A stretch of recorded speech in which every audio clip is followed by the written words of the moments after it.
membayangkan sebuah lembah sunyi di gurun Badar. Pasirnya berwarna merah kecoklatan, angin berhembus kencang membawa aroma kering gurun, dan matahari baru saja muncul di ufuk timur. Di satu sisi, berdiri pasukan Quraisy dengan jumlah besar lengkap dengan baju besi, kuda dan senjata tajam. Suara genderang perang mereka menggema, menandakan kesombongan. Di sisi lain, berdiri pasukan kecil kaum muslimin, hanya 313 orang. Mereka tidak punya perlengkapan mewah, tidak punya kuda yang banyak, bahkan sebagian hanya membawa tongkat dan pedang sederhana. Namun, wajah-wajah mereka memancarkan keteguhan. Di dada mereka tersimpan keyakinan yang tak tergoyahkan bahwa Allah akan menolong hamba-hambanya. Inilah Yaumul Furqan, hari pemisah antara kebenaran dan kebatilan. Hari di mana sejarah Islam berubah selamanya. Hari di mana jumlah yang kecil mengalahkan jumlah yang besar, karena mereka berpegang teguh pada janji Allah. Inilah Perang Badar. Mari kita simak kisah lengkapnya, agar dapat menjadi pelajaran dan hikmah bagi kita semua. Perang ini tidak terjadi begitu saja. Ia lahir dari luka panjang dan penindasan yang dialami kaum muslimin di Makkah. Selama bertahun-tahun Quraisy menghina, menyiksa, bahkan membunuh orang-orang yang beriman. Mereka merampas harta, mengusir keluarga, dan memutus silaturahmi hanya karena satu hal. Mereka beriman kepada Allah yang Esa. Akhirnya, Allah memerintahkan Nabi Muhammad untuk hijrah ke Madinah. Di kota itu, kaum muslimin membangun peradaban baru. Mereka mendirikan masjid, menjalin persaudaraan antara muhajirin dan ansor, serta mulai mengatur kehidupan sosial dan ekonomi. Namun Quraisy tidak tinggal diam. Mereka merasa terancam dengan berkembangnya Islam di Madinah. Lebih dari itu, jalur perdagangan ke Syam yang menjadi urat nadi ekonomi Quraisy bisa terganggu. Di saat itulah muncul kabar, Abu Sufyan memimpin kafilah dagang besar dari Syam. Kafilah itu membawa harta melimpah. Hasil perdagangan yang sebagian besarnya adalah milik kaum muslimin yang dahulu dirampas Quraisy. Rasulullah SAW pun memutuskan untuk menghadang kafilah itu, dengan tujuan mengambil kembali hak yang terampas sekaligus melemahkan ekonomi Quraisy. Tetapi ketika berita itu sampai ke Makkah, Quraisy segera bergerak, dipimpin Abu Jahal. Quraisy mengerahkan 1000 pasukan, lengkap dengan persenjataan dan kuda. Mereka bukan sekadar melindungi kafilah, tapi ingin mempermalukan kaum muslimin di Madinah, menunjukkan superioritas mereka, dan mengakhiri agama baru ini selamanya. Dan sejak itulah, sebuah peperangan yang tak seimbang mulai terbentuk. Di Madinah, Rasulullah mengabarkan rencana untuk menghadang kafilah Abu Sufyan. Berita itu mengguncang kaum muslimin. Sebagian merasa ragu, sebab jumlah mereka sedikit dan perlengkapan perang sangat minim. Namun sebagian yang lain bersemangat, karena ini kesempatan untuk merebut kembali hak mereka yang dirampas Quraisy. Rasulullah SAW tidak memaksa. Beliau mengumpulkan para sahabat, bermusyawarah di Masjid Nabawi. Satu demi satu suara muncul. Dari kalangan muhajirin, Abu Bakar dan Umar bin Khattab menyatakan dukungannya. Mereka siap maju, apapun risikonya. Lalu dari kalangan Ansar, Sa'ad bin Mu'adz berdiri. Dengan suara penuh keyakinan ia berkata, "Wahai Rasulullah, berjalanlah sesuai kehendakmu. Demi Allah yang mengutusmu dengan kebenaran. Jika engkau membawa kami hingga ke lautan lalu engkau terjun ke dalamnya, kami pun akan terjun bersamamu. Kami tidak akan berkata sebagaimana Bani Israel berkata kepada Musa, 'Pergilah engkau bersama Tuhanmu dan berperanglah kalian berdua, sementara kami duduk di sini.' Tetapi kami berkata, 'Pergilah engkau bersama Tuhanmu, dan kami akan berperang bersamamu.'" Kata-kata itu membakar semangat seluruh kaum muslimin. Hati mereka mantap. Dengan izin Allah, mereka siap berangkat. Rasulullah SAW memimpin 313 pasukan. Mereka hanya memiliki sekitar 70 unta, 2 ekor kuda, dan sebagian besar berjalan kaki. Para sahabat bergantian menaiki unta. Bahkan Rasulullah sendiri berjalan kaki bersama Ali dan Abu Lubabah secara bergantian. Di tengah perjalanan, turun hujan. Hujan itu menjadi rahmat. Pasukan muslimin yang kehausan mendapat air. Tanah yang berpasir menjadi padat sehingga langkah mereka lebih kokoh. Sementara di pihak Quraisy, hujan justru membuat mereka semakin berat melangkah, karena tanah menjadi becek di tempat mereka berkemah. Setibanya di Badar, sahabat Hubab bin Munzir memberikan saran kepada Rasulullah, "Wahai Rasulullah, tempat yang kita pilih ini, apakah berdasarkan wahyu Allah, ataukah sekadar pendapat dan strategi perang?" Rasulullah SAW menjawab, "Ini hanyalah pendapat." Maka Hubab berkata, "Kalau begitu, menurutku kita bergerak maju hingga mencapai sumber air terdekat dari musuh. Kita buat kolam penampungan, lalu kita tutup sumber air mereka, kita bisa minum sepuasnya." Sementara mereka kehausan, Rasulullah Shallallahu Alaihi Wasallam pun menerima saran itu. Maka dibangunlah kolam penampungan air, dan sumber air di sisi Quraisy ditutup. Selain itu, sahabat Sa'ad bin Mu'az bersama kaum Ansor membangun sebuah tenda kecil di atas bukit untuk tempat komando Rasulullah. Dari sana, beliau dapat memimpin jalannya pertempuran sambil bermunajat kepada Allah. Malam itu hening. Pasukan Quraisy mendirikan tenda-tenda mewah, mempersiapkan jamuan, bahkan membawa penyanyi untuk menghibur diri. Mereka penuh kesombongan, merasa akan menang dengan mudah. Sementara pasukan muslimin menghabiskan malam dengan doa. Rasulullah Shallallahu Alaihi Wasallam berdiri dalam tenda kecilnya, mengangkat tangan tinggi-tinggi, berdoa penuh air mata. Ya Allah, penuhi janjimu kepadaku. Ya Allah, jika kelompok kecil ini binasa, Engkau tidak lagi akan disembah di muka bumi. Doa itu terus dipanjatkan hingga kain selendang beliau terjatuh dari pundak. Abu Bakar mendekat, menenangkan beliau sambil berkata, "Cukup ya Rasulullah, sesungguhnya Allah pasti akan menepati janjinya." Mentari pagi pun tiba. Mentari mulai memancarkan sinarnya di lembah Badar. Dua pasukan telah berhadapan. Yang satu penuh kesombongan dengan jumlah besar, yang satu penuh keteguhan dengan jumlah kecil. Hari itu akan menjadi saksi siapa yang benar-benar ditolong oleh Allah. Mentari mulai naik, cahaya kuning keemasan menyinari lembah Badar yang luas. Debu berterbangan, udara terasa tegang. Dua pasukan berdiri berhadapan. Pasukan Quraisy berjumlah sekitar 1.000 orang, lengkap dengan 100 kuda dan 600 baju besi. Mereka berdiri sombong, merasa kemenangan sudah di tangan. Sedangkan pasukan muslimin hanya 313 orang, dengan perlengkapan sederhana.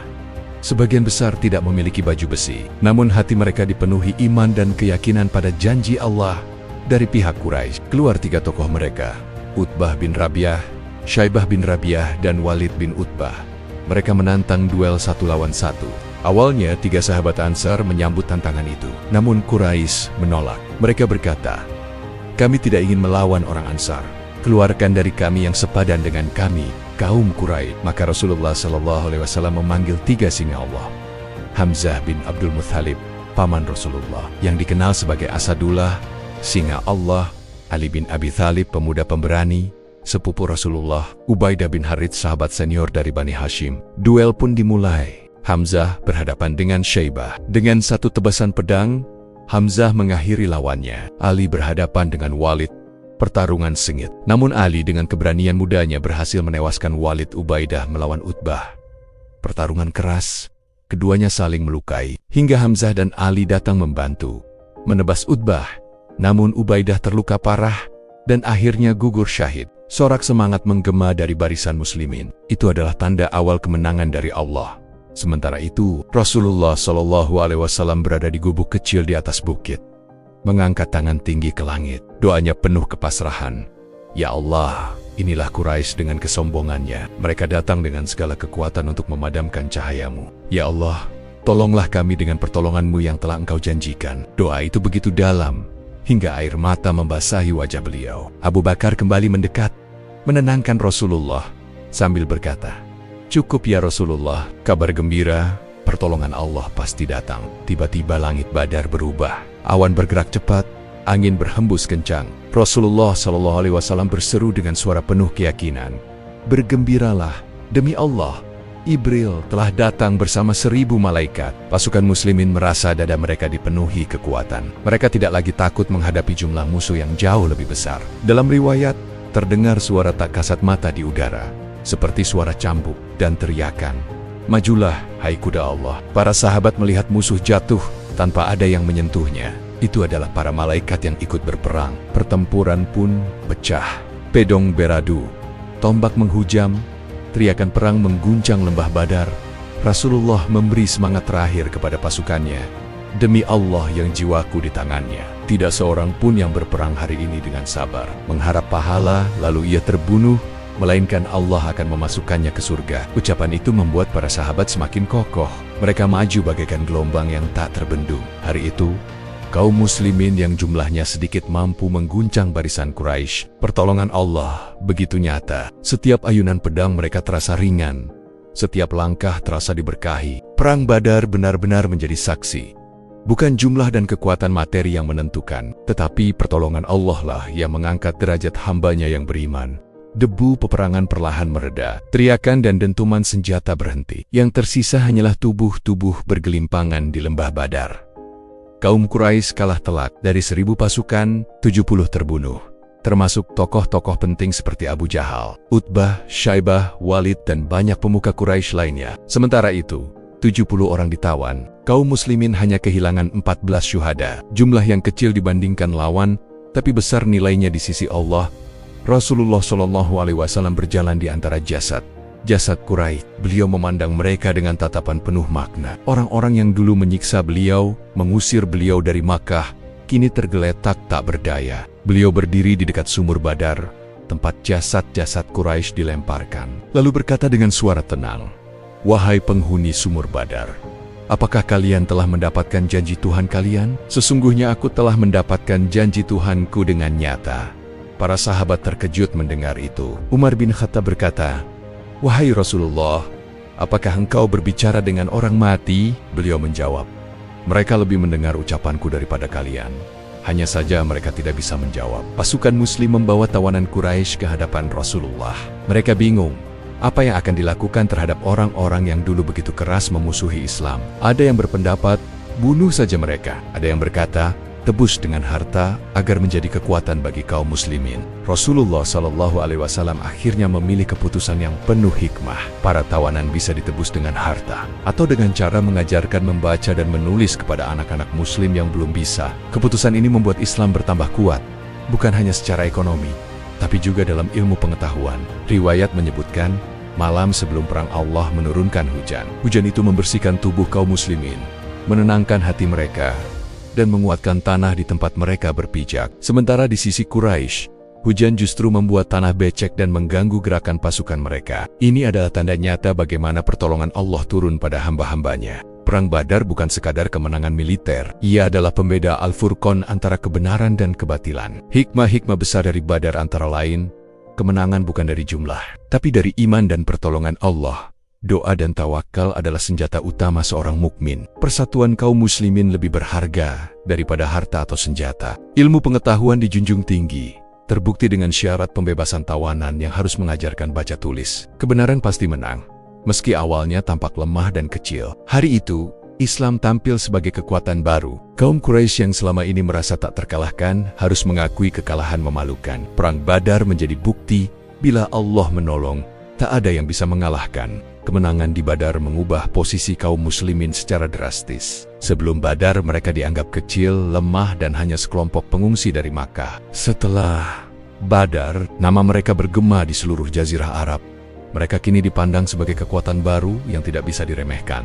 Kaum muslimin semakin percaya diri. Iman mereka semakin kokoh. Mereka yakin, bila mereka taat kepada Allah dan Rasul-Nya, pertolongan pasti datang. Bagi Quraisy, Badar adalah tamparan paling memalukan. Mereka kehilangan pemimpin-pemimpin utama seperti Abu Jahal, Utbah, Syaibah, Walid, dan banyak tokoh berpengaruh. Kekalahan ini membuat posisi Quraisy goyah di mata kabilah-kabilah Arab. Selama ini mereka dikenal sebagai penjaga Ka'bah dan kabilah yang ditakuti.